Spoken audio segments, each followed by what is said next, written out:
জিনিস অর্জন করা এবং যেই জিনিস দেওয়া আমার কোরআনের উদ্দেশ্য, সেইটা যেন ভুলে না যায়। বলেন না সুবহানাল্লাহ। বুঝতে পারছেন?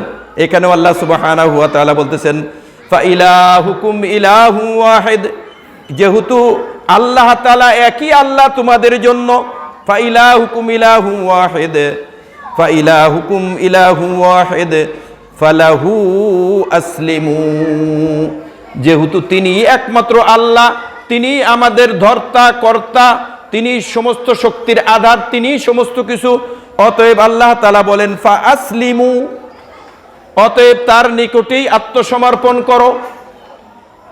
উপায় আছে নাকি? উপায় আছে? আল্লাহ তাআলার সামনে আত্মসমর্পণ না করে উপায় আছে কি? দুনিয়াতেও উপায় নাই, আখিরাতেও উপায় নাই। যারা নাকি জোর জবরদস্তি করে, শক্তির কারণে, ক্ষমতার কারণে, টাকা পয়সার কারণে যারা নাকি একটু বাড়াবাড়ি করে, কিন্তু বাড়াবাড়ি করে টিকতে পারে নাকি? থাইকে যাইতে পারে নাকি দুনিয়াতে? বাড়াবাড়ি করে শেষ পর্যন্ত পরাস্ত হইতে বাধ্য হয় কিনা? বাধ্য হয়। কিন্তু এই জন্য আল্লাহ তাআলা বলতেছেন ফাসলিমু।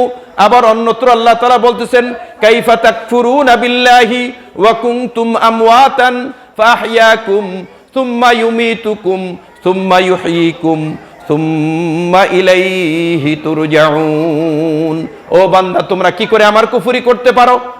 জমিন আমার, আসমান আমার, বাতাস আমার, মাটি আমার, খাদ্য আমার, তুমিও আমার, তোমাকেও সৃষ্টি করছি তোমার মায়ের পেটে আমি। তুমি কি করে আমাকে অস্বীকার করতে পারো? এবং তুমি কি করে আমাকে এরকম ভাবে ছাইরা অন্যদিকে মুখ ফেরাইতে পারো?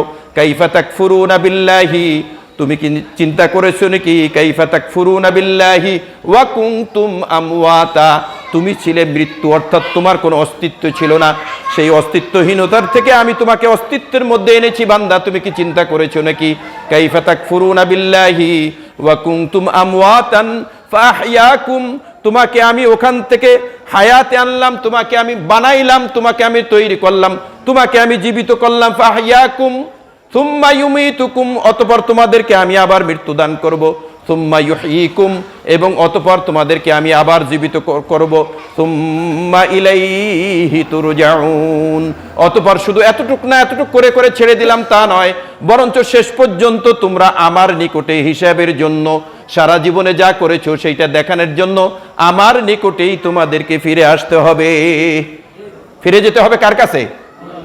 আল্লাহ সুবহানাহু ওয়া তাআলার কাছে ফিরে যেতে হবে, এছাড়া কোনো গত্যন্তর নাই। তো আল্লাহ সুবহানাহু ওয়া তাআলা বলতেছেন, যেহেতু আমি হইলাম তোমাদের আল্লাহ, ফাইলাহুকুম ইলাহু ওয়াহিদ ফালাহু আসলিমু, অতএব তার জন্য তোমরা আত্মসমর্পণ কেন করো না? তোমরা তার জন্য আত্মসমর্পণ করো। যদি তোমরা এরকম তার সামনে আত্মসমর্পণ করতে পারো, তাহলে তোমাদেরকে আমি একটা উপাধি দিব, তোমাদের নাম হবে মুখবিতিন। আল্লাহ বলতেছেন ওয়াবাশশিরিল মুখবিতিন, এবং তোমরা হে নবী আপনি সুসংবাদ দেন যারা নাকি বিনয়ী, যারা নাকি আত্মসমর্পণকারী, যারা নাকি ফরমা বারদার, আল্লাহ তাআলার কথার সামনে যা মাথাকে নিচু করে দেয়, এই সমস্ত লোকদের জন্য আপনি বলে দেন ওয়াবাশশিরিল মুখবিতিন। মুখবিতিন যারা, আত্মসমর্পণকারী যারা, যারা নাকি মুতাওয়াজু এখতিয়ার করে, তাওয়াজু এখতিয়ার করে, নিজেকে ছোট করে, মুআদ্দাব, ওই সমস্ত লোক যারা নাকি আছে আমার সামনে আত্মসমর্পণ করে দেয়, আল্লাহ বলেন তাদেরকে আপনি সুসংবাদ দিয়ে দেন। এই সুসংবাদের ব্যাখ্যায় সমস্ত তাফসীরকারকরা লিখেছেন জান্নাতুল ফিরদাউসের সুসংবাদ তাদেরকে দান করেন। জান্নাতুল ফিরদাউসের সুসংবাদ তাদেরকে দিয়ে দেন যদি তারা আত্মসমর্পণ করে এবং নিজেকে ছোট করে নেয়। এবার আবার আল্লাহ সুবহানাহু ওয়া তাআলা আবার কি বলছেন? মুখবিতিন কারা? মুখবিতিন কারা? দেখেন এখানে আল্লাহ সুবহানাহু ওয়া তাআলা কিন্তু আল্লাহর নাম নিয়ে জবে করতে বলেছেন। আচ্ছা বলেন তো, কুরবানির পশুর মধ্যে যতগুলা কাজ আছে, এখানে যে আছে আমি এর বাইরে যাচ্ছি না, কুরবানির পশুর সাথে যে আচরণগুলা করতে হবে, যে কাজগুলা করতে হবে, তার মধ্যে একটা হলো জবেহ করা। এই জবে করার যে পদ্ধতি আছে, পদ্ধতি যেমন ঠিক থাকতে হবে, কিবলামুখী হওয়া, শরীর রোগ কিবলামুখী হওয়া, যে জবেহ করবে তার চেহারা কিবলামুখী হওয়া, ঠিক তদ্রুপ ভাবে এখানে অন্য কোনো দোয়া পড়লে কিন্তু কুরবানি হালাল হবে না। কুরবানি হালালাতের জন্য দুইটা শব্দ আল্লাহ তাআলা ব্যবহার করেছেন। একটা হলো ইসমিল্লাহ মানে বিসমিল্লাহ, আর একটা হলো আল্লাহু আকবার। এবং এই দুইটা শব্দই কিন্তু উজুবের জন্য ব্যবহার হয়, অর্থাৎ এই দুইটা শব্দই কিন্তু আমরা ওয়াজিব হিসেবে এটাকে পড়তে হবে। বুঝছেন নাকি? বিসমিল্লাহি আল্লাহু আকবার, শুধু বিসমিল্লাহ নয়। অন্যান্য সময় যে গরু জবে করব, এই সময় আল্লাহু আকবার না বললেও চলবে, বিসমিল্লাহ বললেই চলবে। অথবা মুসলমান জবে করলে হবে, বিসমিল্লাহ না বললেও হালাল, কিন্তু এই সময় ওয়াজিব। এই কথাটা মনে থাকবে তো আপনাদের?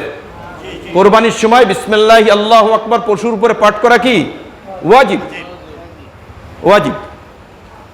আল্লাহু আকবার, শুধু অনেকে বিসমিল্লাহির রহমানির রহিম পাঠ করলে হবে না, আল্লাহু আকবার শব্দটা বিসমিল্লাহি আল্লাহু আকবার বলতে হবে।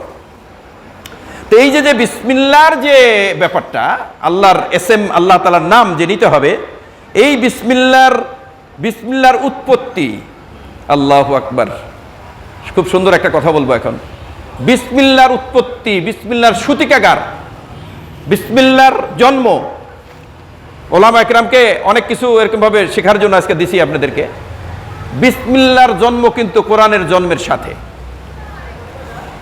এই পৃথিবীতে যখন আল্লাহ সুবহানাহু ওয়া তাআলা এই দুনিয়ায় এই কোরআনকে পাঠাবেন, তো পাঠানোর সময় সর্বপ্রথম আল্লাহ সুবহানাহু ওয়া তাআলা এই বিসমিল্লাহর তোহফা আল্লাহর রাসূলকে পাঠিয়েছিলেন। সূরা আলাক যে আছে, এই আলাকের প্রথম আয়াত নাজিল করেছেন। আলাকের প্রথম আয়াত কি? ইকরা বিইসমি রাব্বিকা। সুবহানাল্লাহ, একটা আজীব কথা। সর্বপ্রথম আল্লাহ সুবহানাহু ওয়া তাআলা বিসমিল্লাহ পাঠাইছেন। এবং বিসমিল্লাহ যে পাঠাইছেন, আর একটা জিনিস লক্ষ্য করলাম, বিসমিল্লাহ পাঠাইছেন কিন্তু এমন নয় যে বিসমিল্লাহ তোমরা পড়লে পড়ে মুস্তাহাব, তা না।